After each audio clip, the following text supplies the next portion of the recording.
even as of yesterday, the reports were that marketers had reached an agreement with NATO members because, again, they just want to ensure that at least they still continue to get their supply. And again, for organized labor unions, when they give a strike notice, it's always an opportunity for their employers or who they want to get their attention to quickly do something about what their demand. So they don't just go on strike immediately. So when they give 2, 3 days, 14 days, 5 days notice, it's to allow for some form of negotiations, mediations, and a possible resolution of some of their complaints. Okay. So because again, look, organized labor and some of their leaders are also Nigerians. They feel the pain of Nigerians.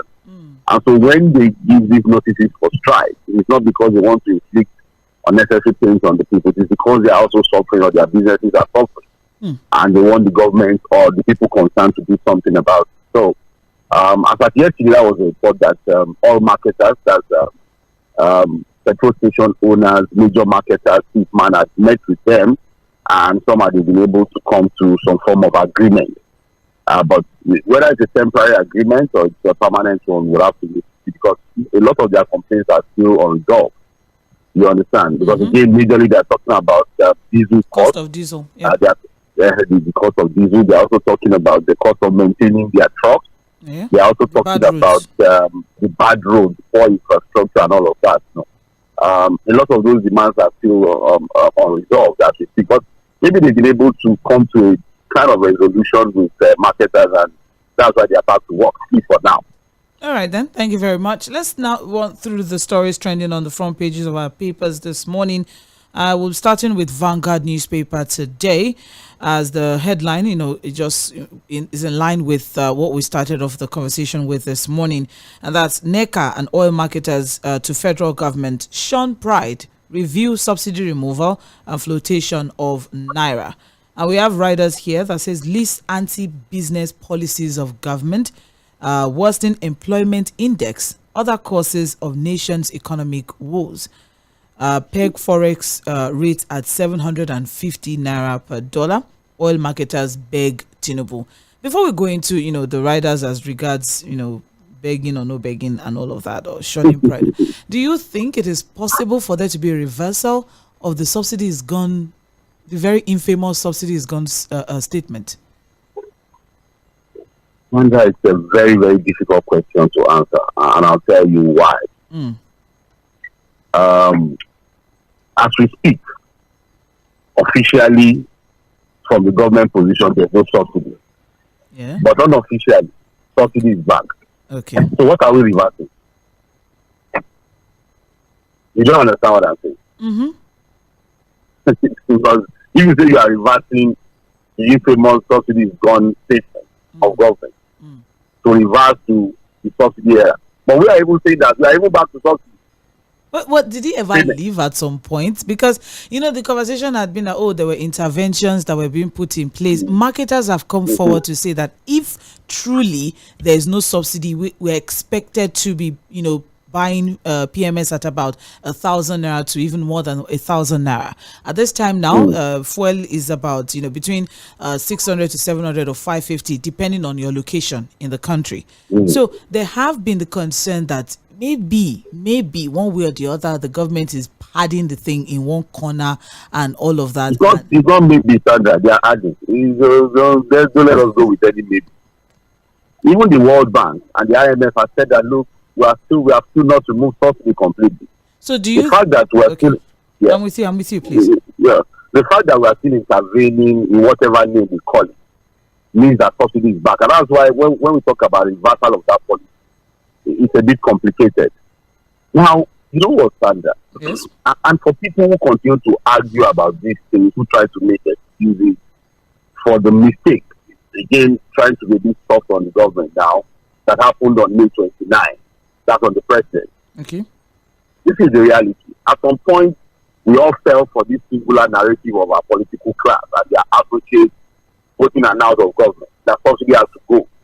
Because again, there are people who are benefiting from it, who are subsidizing our neighboring countries, blah, blah, blah. Some, the rich were only subsidizing the rich who had 10 cars. All of those infantile, narrations, I think at some point we all fell for it. To the extent that even all the presidential candidates had said that they were going to remove subsidy. Even though some of us had thought that, look, subsidy was not the problem and that the government should not sound helpless in fixing the problems around subsidy. But again, like I said, it was one conversation that I think Nigeria didn't pay serious attention to at that time. Now, this is what we're saying, Sandra. You remember that when subsidy was first removed completely, the government adjusted the price of PMS. So I think about 4 and something naira. And at that time, the conversation from government was that, look, as we are removing subsidy now, we are deregulating the downstream sector for anybody to bring in fuel from anywhere, so that market forces will now determine the price of PMS. Remember? And at that time, the argument was even that, look, now that market forces are going to determine the price of PMS, we may even begin to see a situation where serious market forces and competition will now bring down the price of PMS at a point. They said, yes, and that's the advantage of deregulating the downstream sector. It's just to get to a point where serious competition may even force the price down. Yes. So let's be hopeful. What we have now done is that, we have now issued licenses to everybody and anybody that is interested in bringing PMS. Again, we keep talking about these people not even thinking things through. And so that was the conversation. I remember clearly, Mr. Military and his people kept coming on TV, kept coming on radio, in the papers. We are now back to market forces. Everything at that time was market forces. Market forces. Now, where are the market forces now, Sandra? And why are they not? Because again, and why are the market forces now not influencing price? All the people they give licenses to, what are they doing with the license now? I think about 22 or so. We read that. So many people got the licenses. How many of those people have been able to activate their license? And why are they not activating those licenses?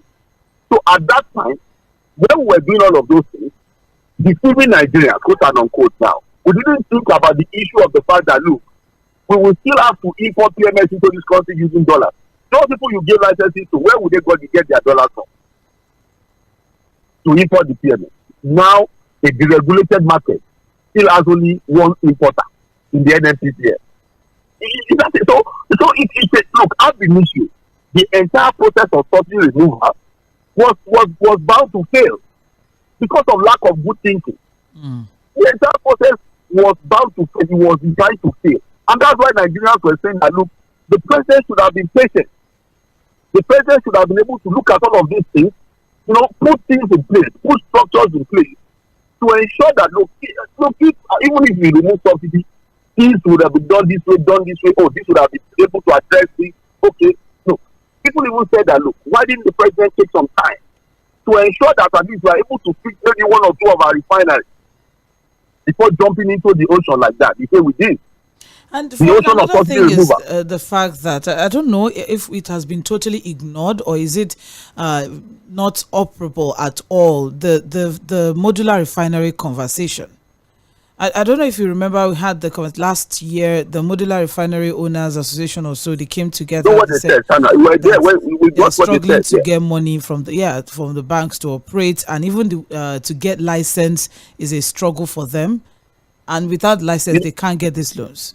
But the banks were reluctant to fund the modular refinery because what they were saying is, look, banks also, so what they are saying is that, look, you have this license to operate modular refinery, but look, where would the supply come? Still struggling to produce. That's a very big refinery with all of the government support, dollar support, logistics support, tax waiver support, every other support in the world that no other business can enjoy was given to the Dangote refinery. As of today, we are still not sure that any product from the Dangote refinery has hit the market. You know whether a liter of that refinery has gotten to the domestic market. Because of, look, yesterday we're reviewing it. The Senate has told the tax man that, look, remove all of these tax waivers from these people. We've overfed them. Dangote inclusive. All of these guys, we've overfed them with all manner of support. We gave them dollars, we gave them tax waivers, everything, anything that you can think of as business owners. As we speak, that's refinery with all of the support. And the racketeering that ever came from that support, Sandra, have still not been able to produce. At least that we know.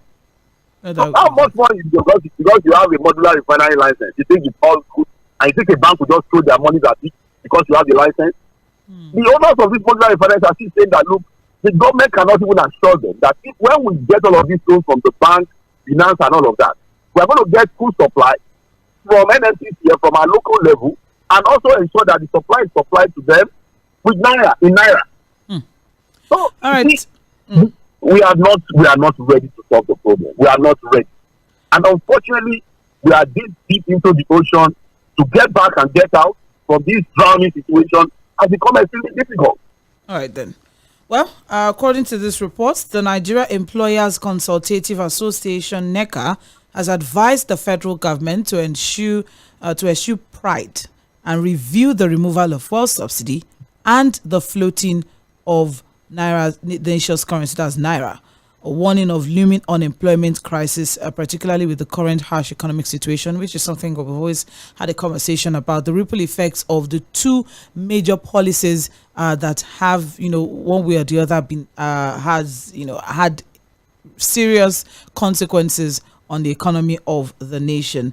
As it is now, reviewing these two policies of fuel subsidy removal and floating of the naira by the present government, NECA, the umbrella body for employers in the country, have lamented that the government has been implementing the largest employers of labor in the economy. These have been anti-business policies. Do you agree? 100%. This is what we know. That's an established fact. Standard. What's the dollar?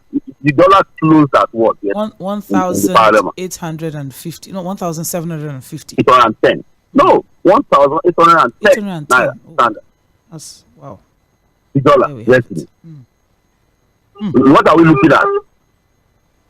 And pounds is about 2,250. Have you noticed the consistent pattern, Sandra? Every day now, the dollar goes up by about 100 naira. Every day. Sometimes twice in a day. And that's where we are now, Fuad.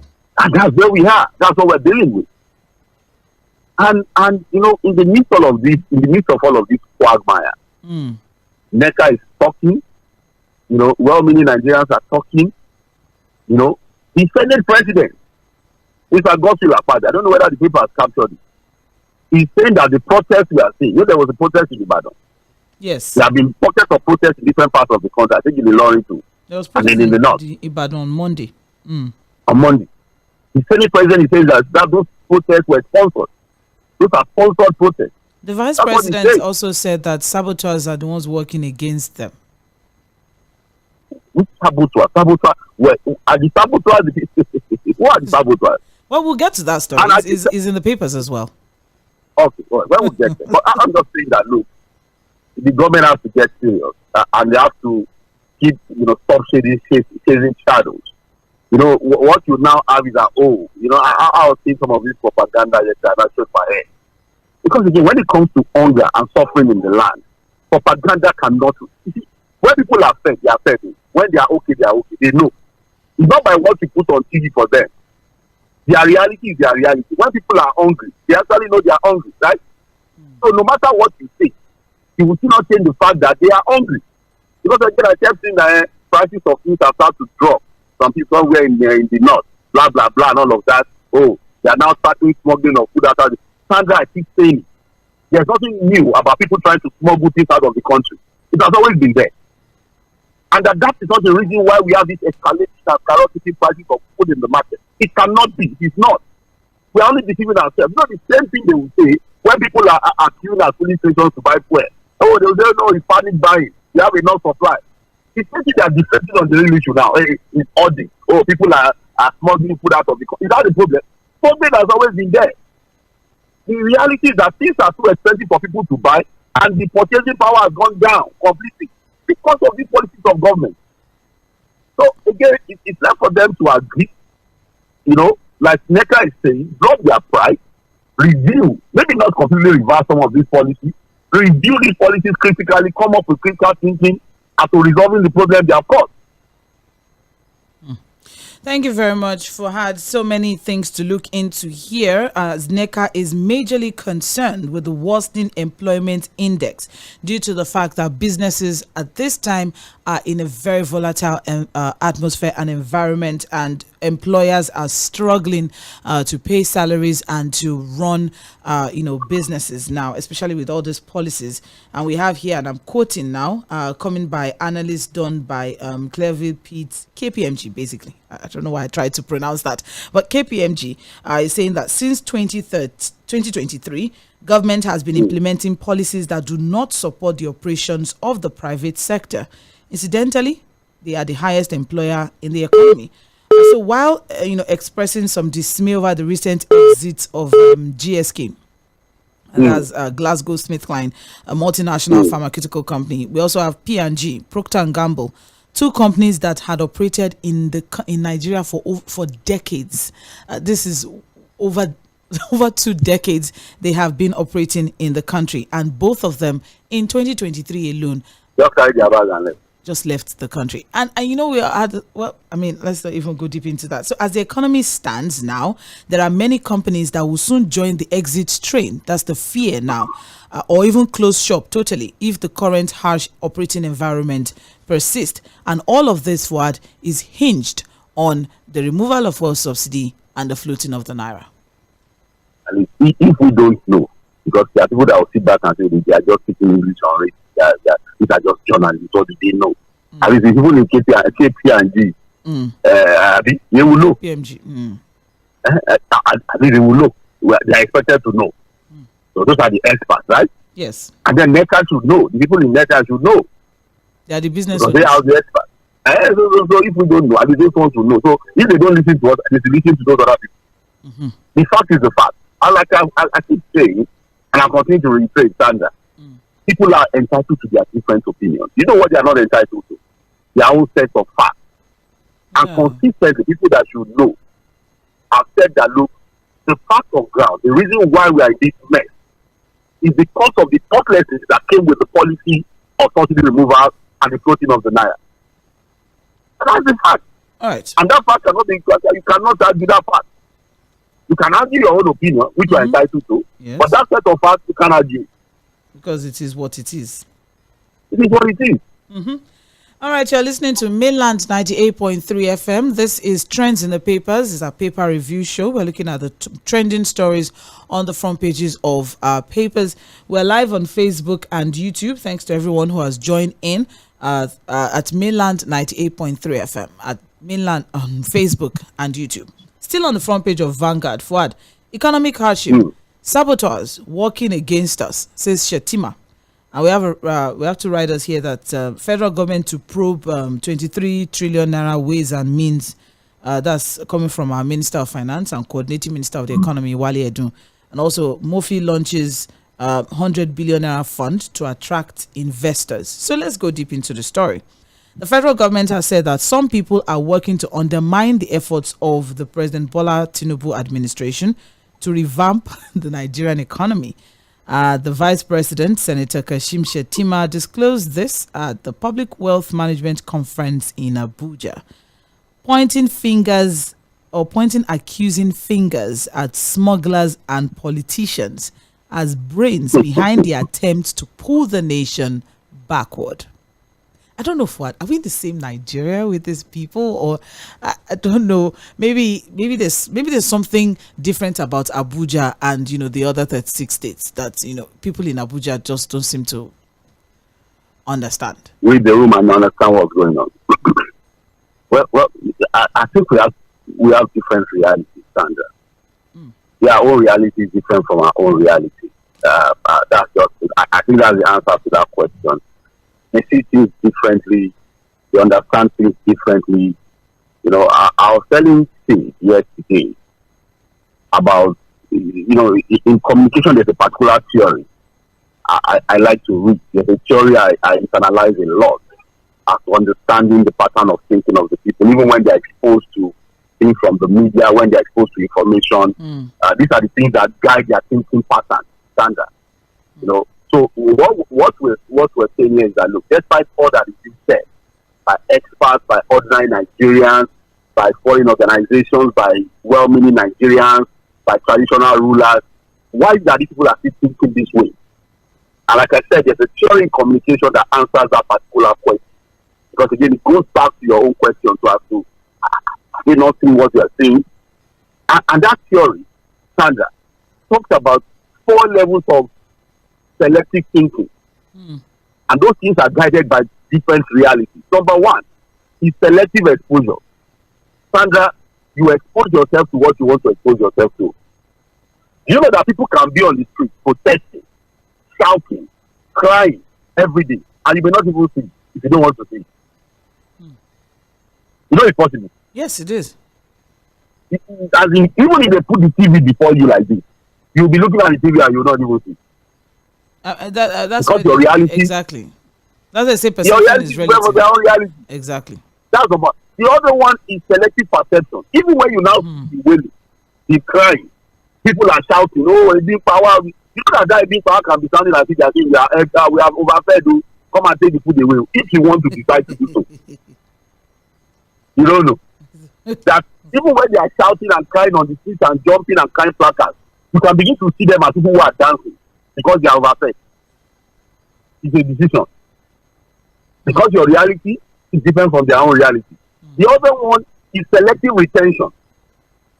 That you retain what you want to retain in your brain because your reality is different from their reality. So even when they say, "Oh, a big power," is just for the moment. After some few minutes, you've forgotten about it because your reality is different from their own reality. And then the last one is selective attention, because you pay attention to what you want to pay attention to. Because again, in government, it's different from our own reality. Unfortunately, our reality is supposed to be their reality, because Nigerians who voted for them surrender their right to them to go into governance to better their life, not to just better their own life. Because what is governance about? It's supposed to be about the people. So they are supposed to be in our reality, sit down to understand what Nigerians are going through, and come up with sustainable and workable solutions to those problems. Unfortunately, they are making excuses, scratching the surface, chasing shadows, meant to fight saboteurs. Let them fight the saboteurs. Okay, saboteurs are trying to destroy the government. What are we supposed to do with that? We should go and say saboteurs for them. Oh, people are smuggling food. Don't they have custom officers? And people at the borders? I think they are not. Look, until they. We said we continue to say, and we are hoping that they are going to listen. And stop chasing shadows and keep giving all of this. Look, I said it from day one. And I remember that before the elections in 2023, I kept saying that, look, I'm not even about political party now. Whether it is Labour Party, it is PDP or APC. I am hoping that these guys who want to become president, or who want to become governors or senators, would understand that Nigerians are not in the mood to tolerate excuses for failure. But now what I'm seeing from this government is just excuses and excuses and excuses for failure, avoidable failure, Sandra.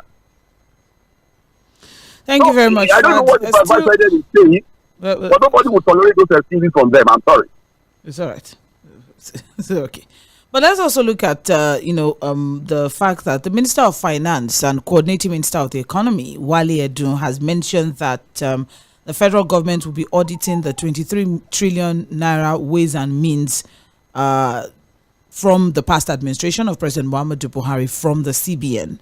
And according to the minister, the decision to audit the federal government debt to the CBN was to ensure that the federal government was not made to pay for funds it did not spend. Okay. All right. And so what do we do with that now? They said they are. I don't know. They should audit. They want to audit now. Okay. Now this is what are we supposed to do with this information now? Now maybe they are very impartial. They are doing what they need to do. They should do. Look. People have said it. If anybody found culpable in the last administration, even if the former President Muhammadu Buhari, take him to court, try him and convict him if he found guilty. If it's a failure, if we find that people are spent, we kept talking about the ways and means, how it was being abused under the last administration. Yes. So if anybody is found capable of breaking the law of the country, please do the rightful, prosecute them, send them to jail. That would excite Nigerians more than they will probe. We have been probing. We keep probing, no closure to any probing. That's not even what Nigerians want to hear, that they are not even interested in all these probes. They want the government to fix the problem. We know this problem. We kept saying it. That some of these things have been, There's nothing they want to say about the Emefiele era that we have not talked about.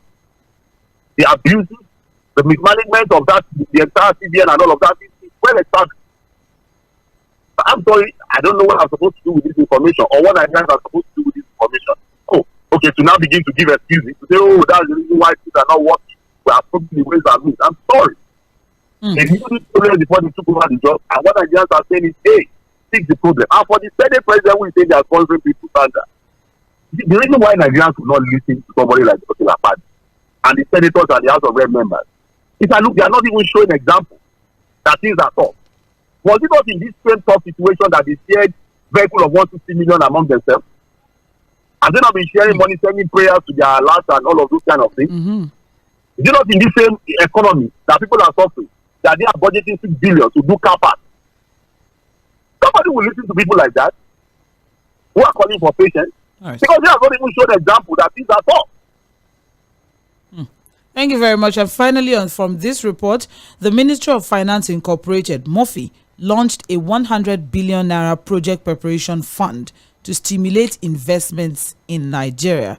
And they said MOFI, which is the custodian of federal government investment assets, is undertaking several to increase the value of such assets. So this was disclosed by the managing director and chief executive of MOFI, Mr. Armstrong Takang, and was disclosed at that same conference. Okay, well, that's all from that. The story is on page 19 of Vanguard, where the president is saying saboteurs are working against us and political disruptors. Political what? Is that right? All right, still on the front page of Vanguard newspaper, we also have here insecurity just above the masthead of Vanguard. It says here, bill to establish state police scales second reading in House of Reps. Of what? I mean, things seem to be looking good for this state police conversation. Well, again, there's a lot of developing stories. We have a lot of developing stories around this state police thing. And I think what experts are also saying is that, look, somehow we have all agreed that, look, that may be the right thing to do at this time, especially to tackle issue of internal security. But I fear our politicians, Sandra. I fear for our politicians and how, they can subject some of these things to serious abuse. There's nothing bad about having a state policing structure, even a local government policing structure. But the attitude of our politicians to these things is why Nigerians are disapprehensive at this time. We keep talking about state independent electoral commission, for example. Okay. And now our governors have hijacked that process and messed up, local government elections and all of that. So what people are saying is that, look, while we're pushing this bill, it's a past second reading, but there's still a long way to go, Sandra. It's a long way to go because, again, it has to go to the state government level, to the state assembly levels and all of that. So a lot will still have to come up because, again, the major conversation around state policing now, Sandra, I think they're around 4. The first one is financing. How do we ensure that when we have state police, these are governors who don't pay salaries, who are not very responsible with paying entitlements and all of those things? How are we sure that they are going to pay proper financing for state policing? The other one is efficiency. What is going to be their mode of operations? How are they going to operate with the current policing we have, the federal and the state? Shared intelligence, shared operations, jurisdiction, you understand? Then overlapping functions. Hope we are not going to be having people working across opposite. So the synergy of functions is also one conversation that people are having at this time. And then the ultimate one, the biggest one of them, standard. How are we going to ensure that our politicians, especially the governors, do not abuse this state policing structure? Because we know some governors, Sandra, even without direct control of state police, they have rendered opposition useless in their state. Some of them, opposition cannot even function at all because of the way they bully them, they harass them. So if they now control police, so what will happen? So a lot of issues that we still need to resolve because, again, our own local peculiarities must be taken into consideration. Our own attitude as a people, what we are, that we know, must be taken into consideration as we go into this conversation of state police. So a lot that we still need to talk about when it comes to this particular one. All right, then. Thank you very much for stories on page 9. And we also have some political stories here, but today is Wednesday, thankfully. So midweek politics will handle that by 1 p.m. With Said Fuad and Okwemiakede. I have here Edo 2024 APC-SWC divided over Idahosa and Okwebolo. And as it is now, Okwebolo... There are three, there are not two now. There are three. Yes, I heard that. I actually got that. And now they're demanding certificate of return. But then Osifu, former aspirant... They should just cut it to three and give it to follow. Fuad. That's it's okay. Well, that story is on page 2. Labour Party crisis. State chairman deny plot to suspend Obi back Abure. That is on page 4. We can get all of the details of that one there. And now, finally, off the front page of Vanguard newspaper, I have here Tinubu directs payment of State House electricity debt, and that is on page 26 of Vanguard newspaper. Sorry about that. All right, we have here the president has directed immediate settlement of outstanding electricity bill due to Abuja Electricity Distribution Company. And the statement was issued by Mr. Bayo Ononuga, special advisor to the president on information and strategy. And this is looking at a reconciliation of accounts between State House Management and Abuja Disco. And the statement read that contrary to Abuja Disco's initial claim that 923 million naira debt in paid advertorial, the State House outstanding is actually 342 million. And I don't know why that's supposed to. So they even know they are owing. They actually know they are owing. Exactly. The point is they are owing. That's the point. But then, having reconciled the position to the satisfaction of both parties, they have been given assurance that the debt will be paid. So, all concerned about the state of power supply in the presidential villa, everybody should calm down. They will still have light. Abuja Electric has cashed out. They don't cash out. 300 and yes, now. Is that right? It's big money, Sandra. But what about the MDAs? This is just the State House that's speaking. What about the MDAs? They'll follow the footsteps of the State House now. They'll pay. Okay. The Ministry of Power must pay. Adilabu must pay. They have to pay. The other demand is talking about cost-effective tariff. How is the Ministry of Power owing Disco? I don't know how that works. I don't know, but I'm sorry. How is the Ministry of Power owing Disco? Owing power distributors. Is it the problem? That's a serious problem. But then it's okay. Let's go on now. 16 minutes past 8. Thank you very much to everyone who has joined the conversation on Facebook. We have quite a lot of messages, but of course we can't take them until Milan Focus. All right, let's keep moving now. On the front page of the Punch newspaper, the major headline there: Senate to probe Buhari government and Emefiele. Emefiele, yeah. Over 30 trillion naira CBN loans. And we have here riders. Senate links food and security crisis to reckless ways and means loans under Buhari cabinet. Yes, the blame game continues. Ways and means of food and security. The ways and means is on the Emefiele. Is it on the Emefiele or on the I listened to it was talking about everything.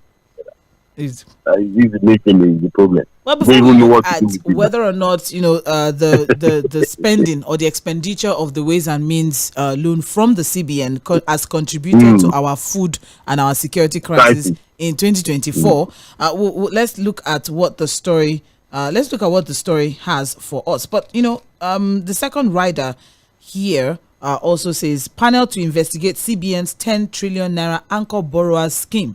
Yes. 2.4 billion. Is it 10 billion? I thought it was 500 billion. 10 trillion. 10 trillion? Yes, sir. Anchor borrowers from rice farmers. It's the reason we have food shortage too. It's okay for it. I think that's why they were able to, afford. But let's have the story. Afford 100 million naira form for presidential candidate. It's okay. It's okay. Thank you. Well, the Senate on Tuesday resolved to probe how the 30 trillion naira ways and means loans of the Central Bank of Nigeria was obtained and spent by the administration of former President Muhammadu Buhari. Ways and means is a loan facility through which the CBN finances the government's budget shortfalls. So if there's you have emergency funding for government. Emergency funding, the federal government can go to the CBN, please borrow us this money, and that's what is termed. And there's a cap to it.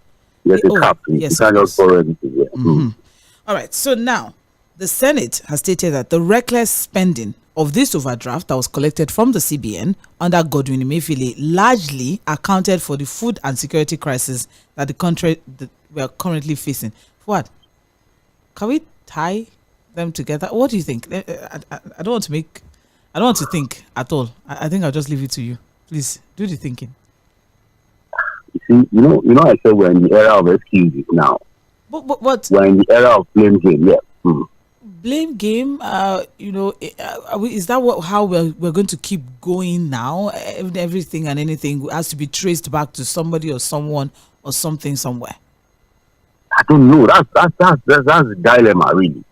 It's a big dilemma for me, Sandra, because I thought that these guys were not going to get to power without, like they understood what the problem was, and they had a model, they had a template, they had a structure to fix the problem.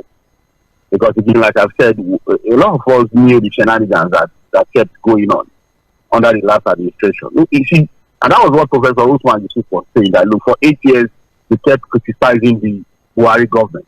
Yes, I agree with you that a lot of us felt completely disappointed by the showing of the last administration. In fact, that administration took us years back in governance. But the reality is that, look, the president had told us during the campaign trail that, look, I wanted this job. I prepared for it. Don't pity me. And, this thing of food shortage, look, insecurity now has to be... Because what I'm saying, when the APC came in 2015, everything you ask them that they didn't do, they'll tell you 16 years of PDP. 16 years of PDP. And then we were dealing with that for 4 years, and in fact, we dealt with it for 8 years.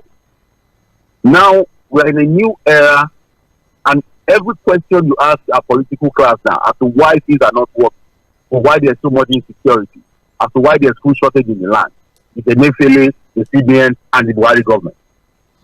So, is that what we're going to deal with again for another 4 years, or maybe 8 years? And then when they leave, the million of people will come and they begin to now blame the government. So Nigerians are going to run their life on blame games and excuses. Is that what governance is about? Whereas, as they continue to do this blame game, make excuses for failure, they are taking care of themselves, Sandra. Can you now see the irony? So what I'm looking at now is that President Bola Tinubu's renewed hope cabinet doesn't seem to take responsibility for anything that's going on now, because their argument insists on the premise that the former administration of President Muhammadu Buhari, is responsible for all of these problems that we have, all of this crisis now, and they're arguing and saying that. Let us even agree to that. Let us accept that from them. Yes, so they are saying that the current reforms that they have now brought are supposed to right the wrongs of the past. That's what they are saying. But it's making things worse now. Is it not what NECA is saying? Is that not what KPMG is saying? Is that not what experts are saying? That you are trying to right a particular wrong, but you are going in the wrong direction. What kind of righting a wrong is that? When the wrong is even making the things wrong and wronger. You don't understand. You are saying you are trying to right a wrong, whereas people are saying that you are going into the wrong direction completely. You are also heading towards failure. You are trying to right a wrong. Now people are telling you, look, Sandra, what kind of righting a wrong would the government go into, come up with a policy that has seen in less than a year, just about 9 months, see the naira move from around 700 to 1,800. Okay, what kind of trying to right a wrong is that? What kind of righting a wrong has seen the government move the price of rice, a bag of rice, from around 35,000 to almost 80,000, and you are still trying to right a wrong? What kind of right a wrong is making that people are warning, people are going to lose their job. Serious unemployment is ahead of us. You are trying to right a wrong. Inflation figure from when you came in around 18% is now about 30%. In fact, the MBS is already projecting about 40% if we are not careful. You are trying to right a wrong. Your policies were not thought out properly. The policies inflict. You don't right a wrong by creating more problems. And in the process of trying to right a wrong, you are taking care of yourself. The people you are supposed to govern and take care of are suffering. In righting a wrong, you are spending recklessly. So reckless spending is also part of trying to right a wrong. Abitanda, 3 billion for car park, 3 billion for another car park, 5 billion to renovate houses, 5 billion to renovate another house, 15 billion to build the house for vice president. And all of the reckless spending we saw in the appropriation budget, you take that part, is that still part of trying to right a wrong? What we are saying is that you claim you are trying to right a wrong, but in your own actions, we are not even seeing that you are different from people you are accusing. That's what we are saying. We are not showing examples. We are not even seeing that you are trying to do anything different from the people you are accusing today. In the same period of righting a wrong, you got SUVs of 160 million for everybody in the National Assembly. Is that still trying to right a wrong? In the same period of trying to right a wrong, the budget of the National Assembly moved to 344 billion, the highest ever. You are still righting a wrong. Don't let us be deceived by all those narratives and the rhetoric.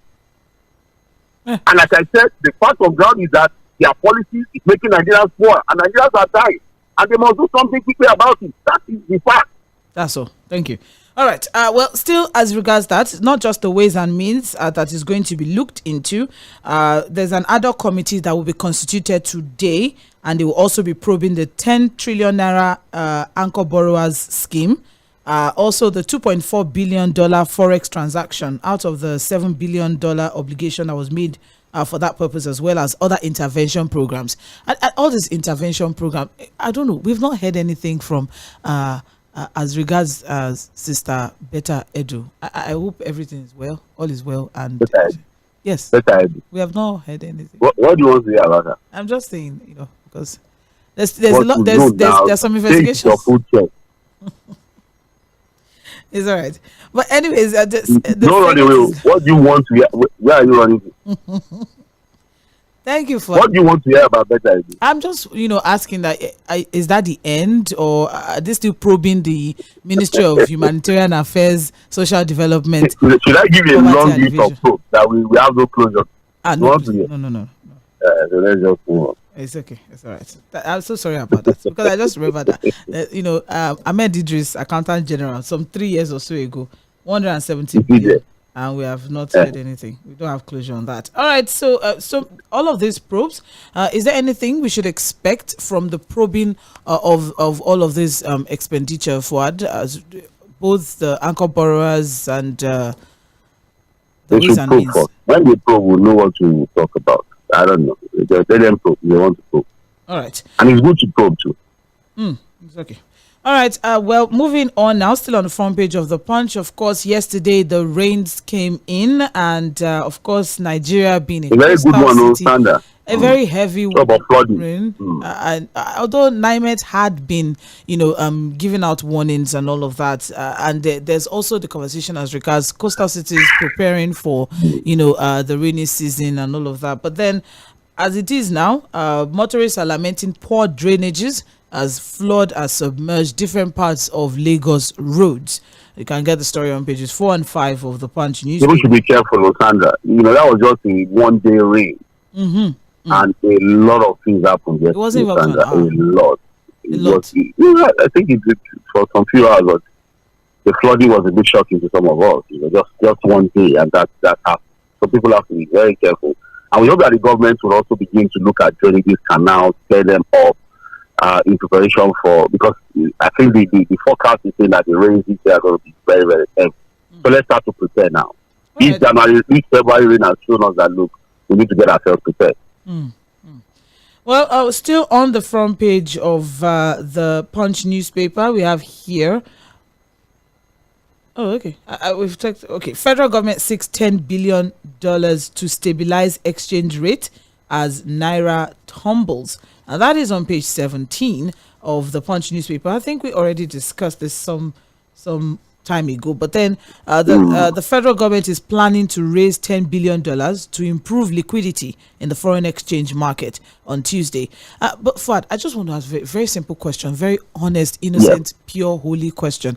So while the federal government is planning so much, going all out to get foreign direct investment for liquidity purposes, purposes, and also to try to gain $10 billion, why is there not much attention paid to the SMEs, to the businesses in Nigeria, to local production, to strengthen the Naira locally? Well, it's a fantastic question, and that's why some of us are being worried as to how the government is running this particular economy. Because again, people are saying that this is the best time to begin to look at good support for SMEs and local businesses, bailouts, financing options, grants, with very good interest rates, good tenure of payments, some tax exemptions. Taxes, instead of giving exemptions and waivers to the big boys, designed to bring it down to the local small level. guys. Yeah. The small guys, to engender that stability at the local level. So but again, we are still open at the government because they said it in the past, as long as a few months ago that they would do all of that. So we are still hoping they will do that. But Sandra, this 10 billion, this is not the first time the government has made an attempt to ensure liquidity as far as forex is concerned. I think that it was about 3 billion or something. And everything just we didn't see anything. Yes. Look, you cannot be talking about liquidity without fixing why you bring in these things is mobbed up. I want to go with what the elder statesman, Chibode, just said. That look, the CBN has to look at our commercial banks and their owners. He was saying that look, where are these banks MDs making these billions of naira from? We are talking about a very struggling. I'm coming just 10 seconds, Sandra. Okay. We are talking about a struggling economy where multinationals are folding up and leaving the country. The banks and their MDs are declaring profit upon profit, becoming billionaires. Where are they making all of those money from in a struggling economy? It's a question for us to think about, Sandra. That's a good one to wrap things up with. Thank you very much, Said Fuhad. Unfortunately, we won't be able to run through the stories on the front page of New Telegraph, which is our third paper for this morning. But very quickly, this story that has been going around, just on a lighter note, it says here, why we won't allow hardship protests in Southeast by IPOB. I don't know if you saw that video of some people protesting in a state in the Southeast, and their own way of protesting is actually really interesting. But then admits people in the zone are also suffering, but there's a reason why they won't allow protest in the Southeast. They are not even the ones to decide whether people will protest or not. I think that's the problem. If they don't want to protest, therefore other people can protest. You can't stop people from protesting. And the problem is on everybody. And who are they to even stop people from protesting? Well, the story is on pages 4 and 29 of New Telegraph. You want to find out what IPOB will be saying as regards hardship protest in the Southeast. You can get more details there. But then forex volatility, 12.5 kg cooking gas is now 16,800 naira. I just felt to put that out there. We may have to revert to firewood. 1,006 now. I don't know. I don't know if wood is available. Stove. I hope we're not going back to the era of Abacha stove. Well, I think I need to go and bring out a picture of that. Let's put it on our social media. Maybe people will give it a new name. Let's start thinking. I hope they will not give it I hope they will not give it a new name. Renewed. There's a name running in my head. You are the one that said it. It's not me. It's you. I didn't say anything. I was just asking you. What you didn't say what? I was just suggesting. I don't know. Right. And then you said it. It's on you, Ozan. It's on me. I don't know about it. It's not on anybody, please. 8:32 a.m. Please stay with us. We'll be back for Mainland Focus by 8:40. All right. So you can join in the conversation for the day. When we come back, we'll introduce the focal points of the day. This is the Morning Express on Mainland 98.3 FM. Clock the time. Rock the groove. It's music extravaganza, where the beat gets hotter. Mainland 98.3. Yo, what's up? Baby, let's go. The sound of Lagos. What takes a plate of jollof rice to the next level of goodness? Is it when it is cooked with no sizzling cubes for that sumptuous taste? Or when you serve it with correct Nigerian salad, cabbage, carrot, lettuce, and a bit of kidney beans? It's both. Season your jollof with the rich taste